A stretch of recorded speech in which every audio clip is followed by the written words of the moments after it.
यहूदी जानवर हैं, सुअर से बदतर हैं, क्योंकि नबियों को कत्ल किया उसने। एक दिन में 45 नबियों को ज़बह कर दिया यहूदी ने, और एक दिन में 140 वलियों को कत्ल कर दिया उसने। जन्नती लोगों की पहचान है कि जन्नती लोग भोले भाले और सीधे साधे होते हैं, और जन्नती की पहचान है कि जन्नती धोखा खा जाता है और धोखा देता नहीं। जन्नतियों का दिल नर्म होता है, और जन्नतियों की आँखें हमेशा नीची रहती हैं और अल्लाह के खौफ से आंसू बहाती रहती हैं। और जहन्नमियों की पहचान है कि उसका दिल सख्त होता है, और जहन्नमियों की पहचान है कि उसके दिल में घमंड और गुरूर होता है। और जहन्नमियों की पहचान है कि उसकी ज़बान भी गंदी होती है। और जहन्नमियों की पहचान है कि बद अखलाक होता है।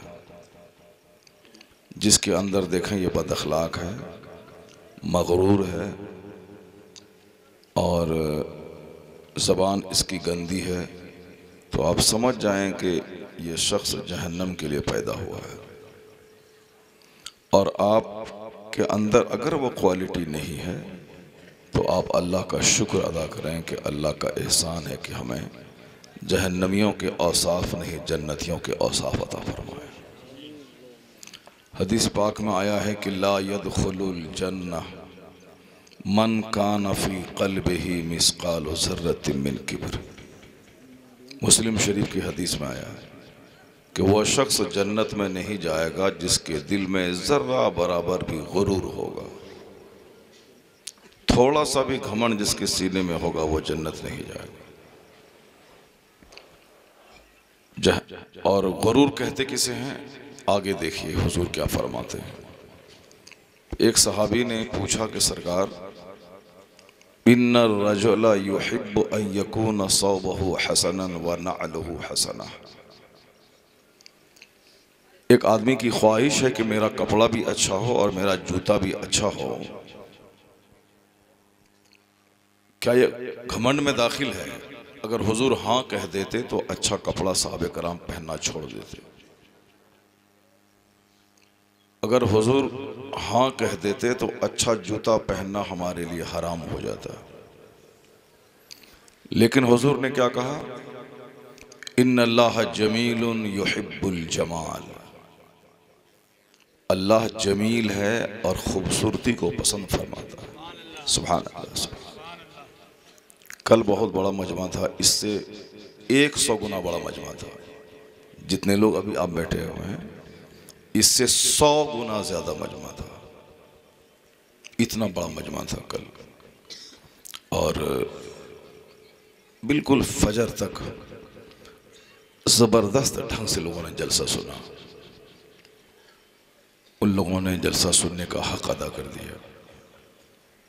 मेरी तकरीर वहाँ लगभग 1.5-2 घंटे हुई।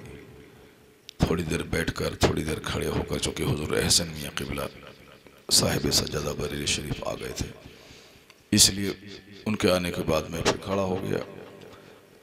तो लोगों ने गौर से सुना। अपने रहनुमा को सुनना चाहिए और कुरान हदीस की बात सुननी चाहिए। ये गलती से हमारे जलसे में नात खानी का एक ज़ोरदार रिवाज पकड़ लिया है। आज से 50 साल पहले जलसा होता था।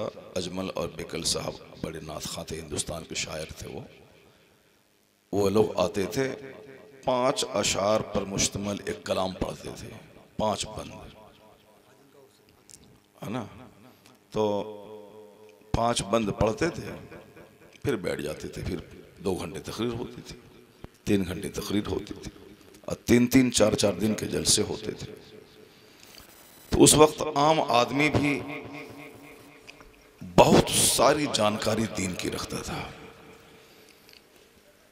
अवामुन नास, जो पब्लिक जलसा सुनते सुनते नीम आलिम, आधा मौलवी बन जाते थे लोग।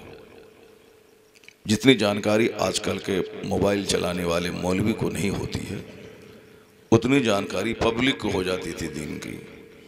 चूँकि वो 5 घंटे दीन सुनते थे, अपने खतीबों और अपने रहनुमाओं को सुनते थे।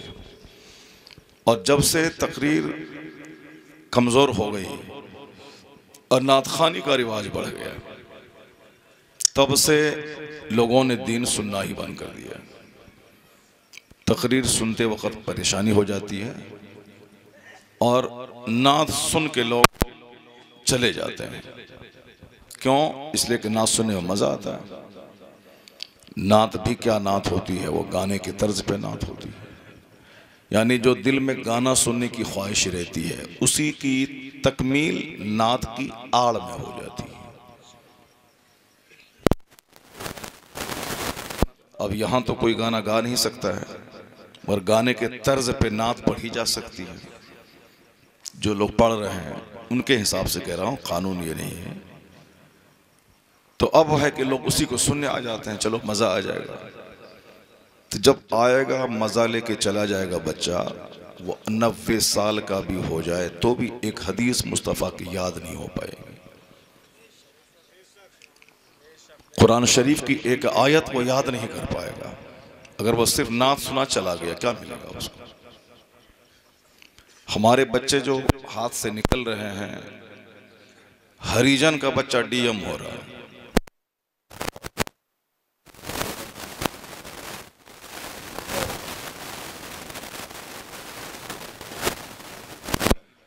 मगर वो हरिजन के बच्चे डीएम हो रहे हैं,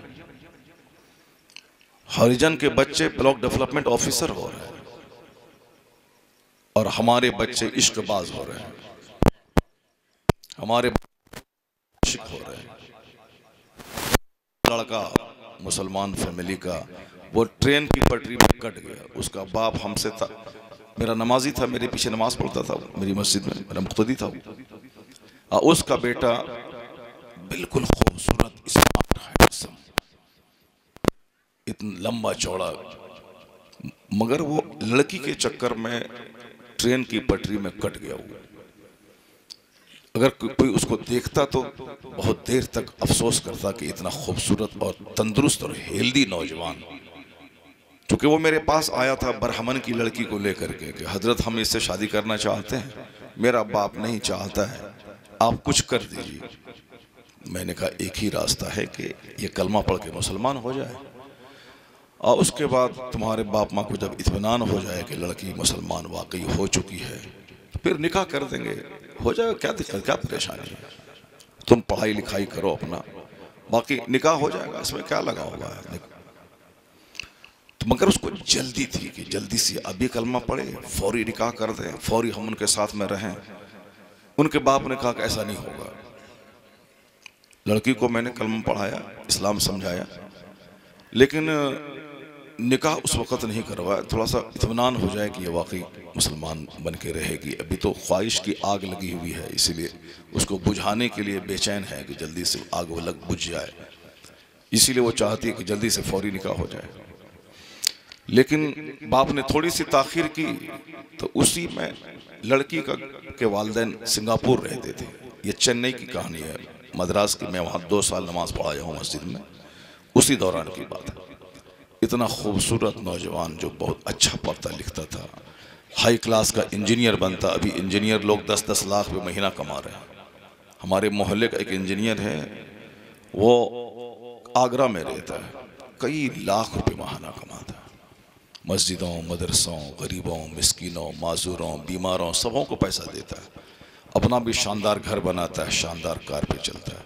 माल रहेगा तब ना आप गरीबों की खिदमत करेंगे, मस्जिद में देंगे, मदरसा में देंगे, अपना खाएंगे, दूसरों को खिलाएंगे।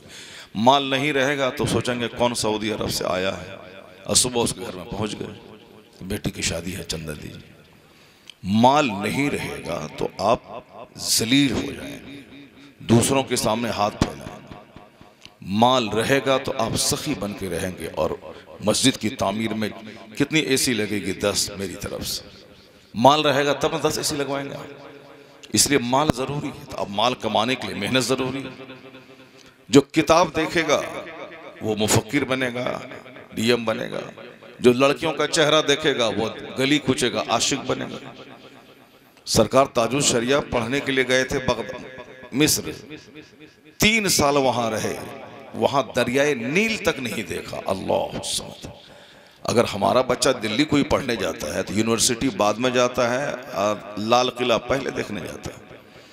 अगर हमारे बच्चे आगरा जाते हैं तो वो कॉलेज बाद में जाता है, ताजमहल पहले देखता है।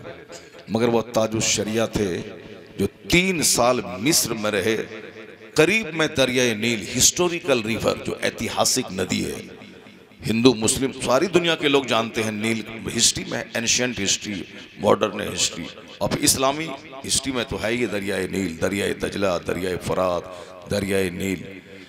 तो जानती हैं आप, जैसे गैर मुस्लिमों के नज़दीक गंगा जमुना वो सब एक मोहतरम है उसके नज़दीक, उसी तरह पूरी दुनिया में मुसलमानों के नज़दीक दरियाए फरात की एक अहमियत है, दरियाए दजला की एक इज्जत है, दरियाए नील से एक इस्लामिक कहानी रिलेटेड है।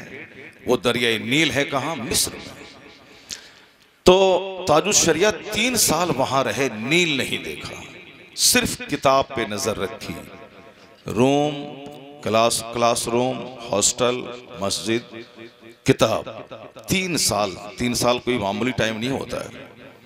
लेकिन मालूम है, जिन्होंने किताब पे नजर रखी, फोकस किया, तो पूरी दुनिया की सबसे बड़ी यूनिवर्सिटी है अजहर, JNU दिल्ली में है, भारत की बड़ी यूनिवर्सिटी। अलीगढ़ मुस्लिम यूनिवर्सिटी हिंदुस्तान की बड़ी यूनिवर्सिटी है, मगर अल जामियतुल अजहर पूरी दुनिया की बड़ी यूनिवर्सिटी है। कई लाख बच्चे पढ़ते हैं, पूरी दुनिया के बच्चे पढ़ते हैं, और वहाँ पे हर फैकल्टीज है। 1000 से ज़्यादा फैकल्टीज हैं वहाँ, इंजीनियरिंग, मेडिकल, ITI, ये सब तो है ही, बाकी बेशुमार शोबे जात हैं। और उसी में एक शोबा आलिमियत का है, इफ्ता का है, दावा और इरशाद का है। आप बैठ के तकरीर सुनिए मेरी, यहाँ सामने बैठिए, सुनिए इधर, आप सामने बैठिए। टका वगैरह जो देना हो वो सब मत ना भी दिएगा चलेगा, चूँकि टका शायर लोगों को दिया जाता है, खतीब लोगों को कम मिलता है, तो वो सब मत कीजिए। बस सिर्फ गुफ्तगू मेरी सुन लीजिए, 1 घंटा सुन लीजिए, 1 घंटा सुनिए, उसके बाद फिर आप की जो मर्जी है वो करते रहिए। अभी मुसलमानों की खुशी खत्म हो गई है। जिसके सीने में दर्द है वो खाने से पहले रोता है कि कैसे हम खाएं। लाखों बच्चे हमारे बगैर दाना के, बगैर पानी के, बगैर ऑक्सीजन के इस हालत में जी रहे हैं, रह रहे हैं गाजा के अंदर। नहीं, आज कुछ भी अच्छा नहीं लगता है। वहां की कहानी सुनने के बाद कुछ अच्छा नहीं लगता है। जंग हो रही थी तो अगर इसराइल का यहूदी अगर हीरो था तो हमास के लोगों से लड़ता, जो उस पर रॉकेट फेंका था उसको, ये बच्चे क्या कर, इनका कसूर क्या है? मगर चूंकि यहूदी आदमी ही नहीं है, यहूदी जानवर है, यहूदी जानवर है, सुअर से बदतर है। चूंकि नबियों को कत्ल किया उसने, एक दिन में 45 नबियों को ज़बह कर दिया यहूदी ने, और एक दिन में 140 वलियों को कत्ल कर दिया उसने। ये कातिल कौम यहूदी। और ये यहूदी बोलता है कि नसरानी काफिर है, और नसरानी बोलता है यहूदी काफिर है। अब कुरान शरीफ में आया है, वक़ालतिल यहूदु लैसतिन नसारा अला शै। यहूदी बोलता है कि नसरानी कुछ नहीं, वक़ालतिन नसारा, और नसरानी कहता है यहूदी कुछ नहीं। ये दोनों एक दूसरे को काफिर कहते। और हिटलर ने कई लाख यहूदियों को काट दिया जर्मनी, क्योंकि हिटलर अपने आप को क्रिश्चियन कहता था। ये पूरे 1400-1500 साल के अंदर में यही हो रहा है। यहूदी नसरानी को काटता है और नसरानी यहूदियों को काटता है। और अभी मुसलमानों के मुकाबले में ये दोनों एक हो गए हैं, जो एक दूसरे को काफिर कहते हैं, और दोनों हमारे मुकाबले में एक हो गए हैं। हुजूर ने 1400 साल पहले कहा था कि एक वक्त आएगा कि जिस तरह दस्तरखान बिछाने के बाद लोग एक दूसरे को आवाज़ देते हैं कि आओ और खाना खाओ, तो सारे लोग दस्तरखान पे टूट पड़ते हैं, उसी तरह दुनिया की सारी कौमें एक दूसरे को आवाज़ देंगी कि आओ मुसलमान को खा जाओ। अबू दाऊद शरीफ की रिवायत है, हज़रत सोबान उसके रावी हैं। जो 6 किताबें, 6 बुक्स, जो कुरान के बाद सबसे ऑथेंटिक रिलायबल बुक हैं, उसमें ये हदीस पाक है। क्या कहा गया कि जिस तरह दस्तरखान पे लोग टूट पड़ते हैं, उसी तरह दुनिया की सारी कौमें मुसलमानों पे टूट पड़ेंगी खाने के लिए। यहूदी आवाज देगा नसरानी आओ इसे काट के खा जाओ, नसरानी आवाज देगा मुशरिक आओ इसे खा जाओ, गैर ये मुशरिक आवाज देंगे बौद्ध आओ इसको खा जाओ। यानी सारे काफिर कुल्लो कुफरतिन मिल्लतुन वाहिदा, ये सारे काफिर एक मिल्लत बन जाएंगे और सब मुसलमानों के खिलाफ बरसरे पैकार हो जाएंगे। साहबा ने पूछा सरकार उस दिन हमारी तादाद बहुत कम होगी क्या, ये सारे लोग मुझको खा जाएंगे, हम लोग थोड़े रहेंगे? तो हुजूर ने कहा नहीं नहीं, उस दिन तो तुम्हारी तादाद बहुत होगी। साहबा ने पूछा मिन किल्लतिन, क्या हम माइनॉरिटी में रहने की वजह से हमको ये खा जाएंगे? हुजूर ने कहा नहीं नहीं, उस दिन तो हमारी तादाद बहुत ज्यादा होगी, तुम्हारी तादाद बहुत ज्यादा होगी। लेकिन हुजूर फरमाते हैं सैलाब के जमाने में पानी के ऊपर में जो घास बहती है, जो तिनके बहते हैं, बेवजन बह रहे हैं, उसी तरह तुम्हारी हैसियत बेवजन तिनके की तरह हो जाएगी। तुम रहोगे बहुत। अभी मुसलमान 200 करोड़ हैं दुनिया में, 200 करोड़, 2 करोड़ नहीं 200 करोड़। यहूदी कितने हैं इस्राइल में? 70 से 80 लाख। 1 करोड़ भी नहीं है, 1 करोड़ भी नहीं है, 70 से 80 लाख पूरी दुनिया में। मुसलमान हैं कितने? 200 करोड़, 2 अरब। अगर हर मुसलमान सिर्फ एक ईंट उठा के फेंक दे इजराइल पे, तो इजराइल ईंटों का देश बन जाएगा, उसका नाम निशान मिट जाएगा।